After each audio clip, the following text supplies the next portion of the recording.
Hello everyone in critical writing. This is Dr. Stevens. You have to write a documented essay, and I imagine that some of you have never done this before, so I want to give you a little help with this assignment. Now, I'm going to do so by going through the sample documented essay that is posted for you in Blackboard. This is posted in the discussion of the documented essay assignment. It is also posted under assignments in the folder for the documented essay. But let's begin. As I say, we're going to look at this assignment in terms of the sample documented essay. So let's go through some of the features of the documented essay itself. First of all, notice that the topic is a work of literature. You're going to be writing about a work of literature. You're going to choose something from the literature that's assigned in the course. All right, but remember, keep in mind that that is your overall topic. Now, remember that your essay is an interpretation, right? It's an interpretation of your work using Foster, using one of those methods that we studied from Foster in the first half of the semester, all right? Remember also, this is an essay. An essay has a single topic, and it has a single thesis or main point, and this thesis is going to be your own. Remember that, okay? You are not simply copying somebody else's idea. You are using ideas certainly from other sources, beginning with Foster himself, right? But you are not simply reporting other people's ideas. And what does this mean? This means your ideas are most of the content, right? Most of the content of the essay is your writing. Do not fall into the trap that so many writers fall into, and that is 50, 55, 60% of the writing actually comes from outside sources. No, it should not. So if you turn this in, for example, you're going to be submitting this essay via Turnitin. If you do so, and Turnitin brings up an originality report of 50, 60% or so on, even if all of that material in that report is documented, that means that somebody else has done most of the writing for you. You don't want that. Okay, you want an originality report of maybe 25% at the most. So we're talking about content here. Most of the content of the essay should be yours. You are using a primary source. In this case, the sample essay is about the novel Huckleberry Finn, so that is the primary source. If you're writing about a wife's story, for example, a wife's story is your primary source. If you're writing about Bartleby the Scrivener, then Bartleby is your primary source. Secondary sources. Your secondary sources are sources of information and ideas about your primary source. So an article about the Christ figure in Bartleby the Scrivener would be an example of a secondary source. You must use two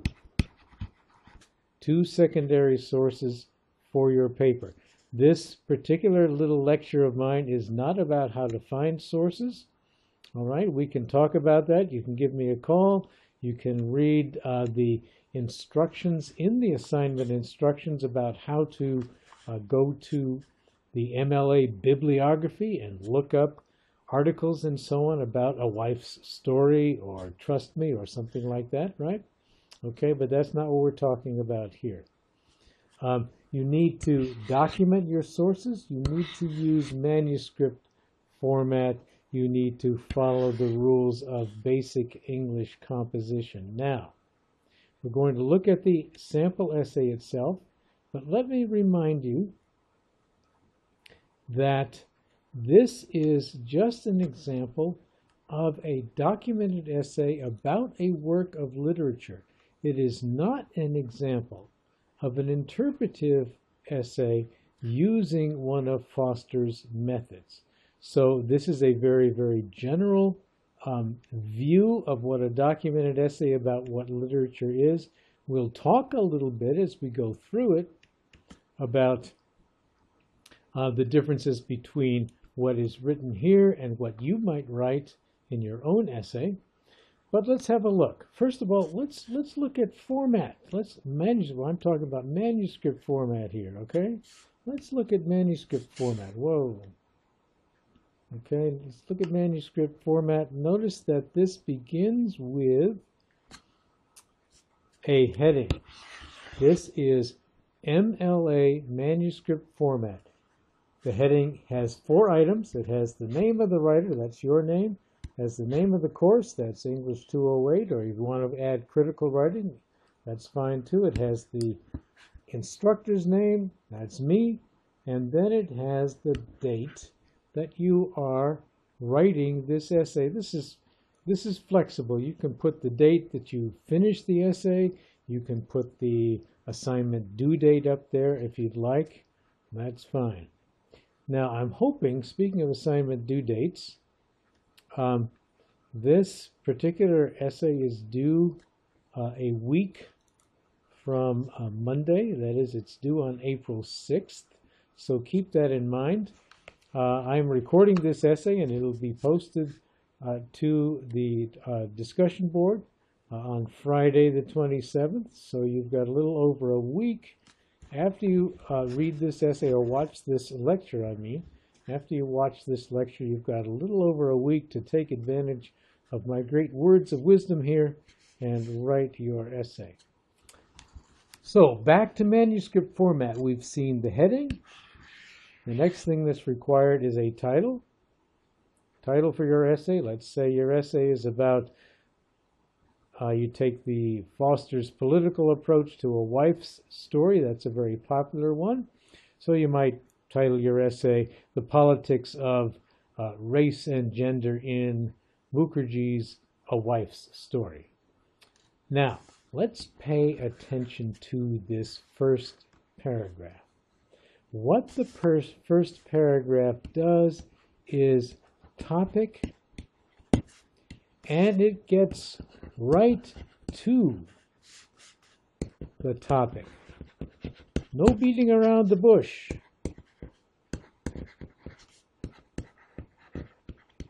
And notice that the topic is not simply the work of literature itself. The topic is not simply Huckleberry Finn. The topic is not simply the poem La Belle Dame sans Merci. The topic is not simply the story Sonny's Blues, all right? The topic is whatever your focus is going to be. So in this particular case, look at what the author of this essay says.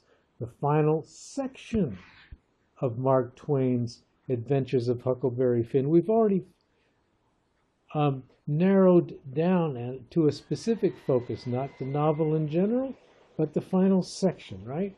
It has attracted a great deal of comments for nearly a century and so on. Okay? The final section, and then final section is, of course, the conclusion of the novel, so we say something about that. So, and notice that this introductory paragraph is not something that's taken from a secondary source. This is where you, the writer, are telling the reader what your particular topic is going to be, your focus.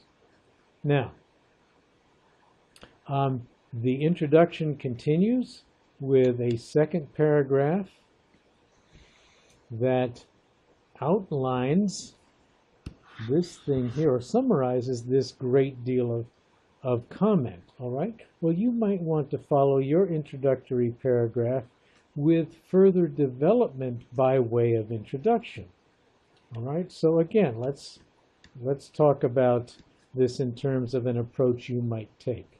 So for example, if your paper happens to be about a wife's story, and your approach is going to be Foster's It's All Political, well, you might then want to summarize something about your approach.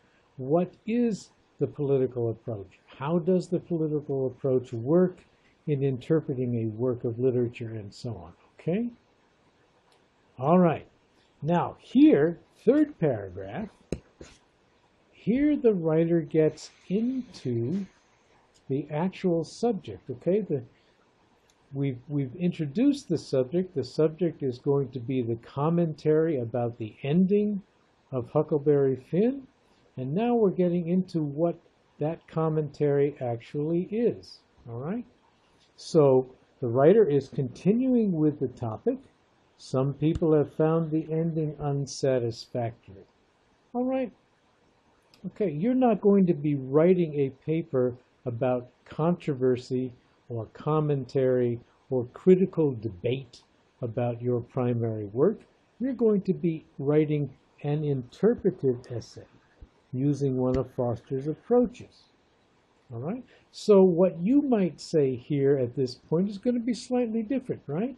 You might say something like, to understand a wife's story, we must consider the politics of race and gender. Okay, now you're getting into your interpretation, right? Okay, so let's continue. Now, in this particular case, this writer continues with a reference to a secondary source, right? Okay, you don't necessarily need to do that, but let's just see how that works. Graff and Phelan observed that, and then there's a quotation from source, right? Okay, we got a quotation from the source, and notice, and this has to do with documentation. We're not talking a lot about documentation in this particular lecture, but notice that, number one, in documenting the source, we name it.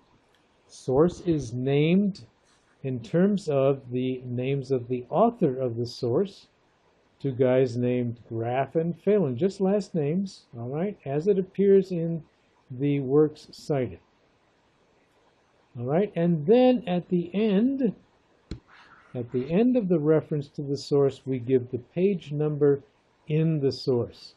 Notice very quickly, page numbers in MLA documentation format are in parentheses and the number only. You don't use the word page, you don't use an abbreviation for page. All right, now, so what am I telling you? It can be useful to continue with a citation from a secondary source. All right, this is a citation or a saying of something from Graff and Phelan, but it's not necessary. You could continue with your own ideas about the politics of race and gender, and then later on you might bring in a quotation or a summary or an idea from a source that illustrates what you are saying. Okay? Now, this is very important. Okay, let's put a little exclamation point here. What prompts the controversy, this is the writer. This is not Graff and Phelan. This is not a secondary source. This is the writer. What prompts the controversy is the surprising shift in the narrative's treatment of Jim himself. Okay? Off the river, Jim is treated as an inferior. This is the point the author is making. The person who wrote this essay, what is his name? Abel Student. I just made that up, obviously. Okay, I'm not giving you the actual name of the author. If you want to know who really wrote this essay, it happens to be me. Okay, I just wrote an example of something that a student might write. Okay, now here's the thing. Notice that I said overall the essay is about your ideas and you're bringing in the secondary sources to support your ideas. See how this works here. Leo Marx states one of the most important aspects of the case against the ending, that it reverts to racial and racist stereotype. All right? Now, this is an idea. Notice it's not a quotation. It is a summary of something by this guy, Leo Marx. He is the secondary source. All right? Now, notice what happens. This cites a source that illustrates the author's point. The author's point is the important one. Marx comes along to support that point, all right? And then at the end we give the citation of Marx, okay? This is a source that we're going to find listed under Marx, and the page is 296. So you get the idea here? Notice that these references to sources are relatively short, okay? Now, we've been looking at one side of the topic. Remember, the topic here is controversy over the ending. So we have people who are critical of the ending, and then we come along. We're continuing our discussion. Notice how the essay remains focused on the main topic, the commentary about the ending of Huckleberry Finn, right? Okay, so now we're continuing the discussion of the commentary, and now we're coming to defense of the ending. All right, and so we're bringing in another secondary source. We're bringing in the novelist Toni Morrison. And what does Toni have to say? What happened to mine? Okay, here we go. What does Toni have to say? All right. Well, we've got a quotation from Toni. And she writes, among other things, the book may indeed be great because it simulates and describes the parasitical nature of white freedom. Okay, I'm not going to go into the idea of the parasitical nature of white freedom. That's not our point. The point is that we're using secondary sources to support the points that the writer is making. And I want you to note this, very important. Remember what I said about the content? The content of your essay needs to be primarily your own writing, okay? We don't want to see that originality report that has 85% from secondary sources, right? We want to see 20, 25% perhaps, okay? So you don't need to quote a lot or to refer to a lot from your secondary sources. Your references to secondary sources can be short, and they can be short if they're focused only on illustrating the point you are making. So in this case, our quotation from Morrison is focused only on her point about white freedom. We pick a quotation that is clearly related to that point, that summarizes that point in a succinct way, and we bring that in there, and maybe it's 25 or 30 words at the most, right? Okay. But then the conclusion, right? Now notice how long the conclusion is in comparison with the quotations from Graff and Phelan and the quotation from Toni Morrison and so on, right? Okay? This is all written by the author of the essay. That's you. The conclusion is all yours. Okay? So we note here, this is very important, note well that the essay ends with the author's own conclusion. The secondary sources are not just secondary to the primary source, which is Huckleberry Finn. The secondary sources are also secondary to your ideas. Let's conclude this little lecture here with a look at, where is it here? A look at the works cited page, okay? All right, so we had a reference to Graf and Phalen. Remember that? Graf and Phalen then are listed under those names at the end in the work cited, right? So it's listed under Graf and Phalen. I'm not going to go into the details of MLA documentation. All right, we can take care of that in other ways by looking at other things. And by the way, look at my documentation checklist.